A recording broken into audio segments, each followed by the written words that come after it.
Prof, kalau respon pemerintah soal tuntutan 17+8 bagaimana, Prof? Tidak spesifik itu dibicarakan ya, tapi saya kira masing-masing menteri, masing-masing Menko juga sudah punya jawaban sendiri terhadap aspirasi yang dikemukakan itu. Dan saya juga tadi siang juga sudah menyampaikan press release mengenai tanggapan beberapa poin di antara tuntutan 17+8 itu.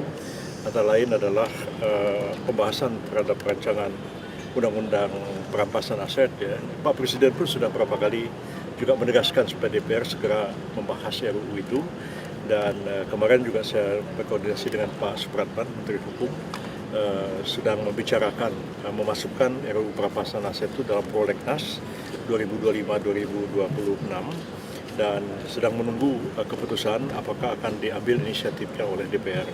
Kalau itu memang disepakati, DPR silakan mempersiapkan RUU perampasan aset itu yang dulu sebenarnya sudah pernah diajukan oleh pemerintah pada masa Pak Jokowi, dan pemerintah siap untuk membahas itu, dan tergantung nanti siapa yang ditunjuk oleh Pak Presiden untuk membahas RUU perampasan aset itu.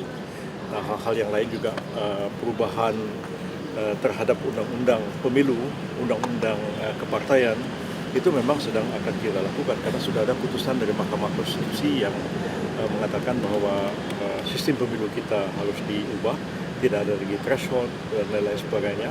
Dan Pak Presiden pun di awal-awal masa pemerintahan beliau menegaskan bahwa kita perlu melakukan reformasi politik yang seluas-luasnya supaya partisipasi politik itu terbuka bagi siapa saja dan tidak hanya orang-orang yang punya uang, tidak saja mereka yang selebriti, artis yang menjadi politisi, tapi harus membuka kesempatan pada semua. Nah, sistem sekarang ini membuat orang yang berbakat politik tidak bisa tampil ke permukaan, maka diisi oleh para selebriti, diisi oleh artis, dan kita lihat ada kritik terhadap kualitas anggota DPR sekarang ini, dan pemerintah menyadari hal itu. Jadi akan ada perubahan? Ya. Spesifiknya mungkin? Spesifiknya memang Pak Mendagri yang focal point-nya, tapi Pak Mendagri pun beberapa kali juga bicara sama saya karena ada putusan dari Mahkamah Konstitusi, dan Pak Presiden juga mengatakan kepada saya supaya saya mempelajari betul-betul putusan MK itu dalam rangka memperbaiki undang-undang pemilu untuk 4 tahun yang akan datang. Pak, soal Kolindes Afan itu anggota BRIMOB, apakah pemerintah perlu melihat ini dibawa ke pidana juga, Pak?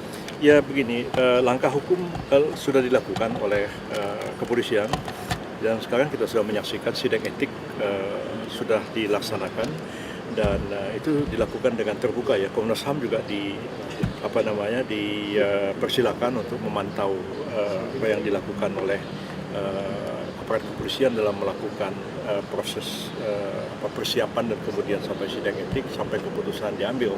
Dan seperti kita ketahui bahwa prosedur dalam kepolisian memang seperti itu, bahwa kalau terjadi pelanggaran di lapangan, melaksanakan tugas harus disidangkan etiknya lebih dulu.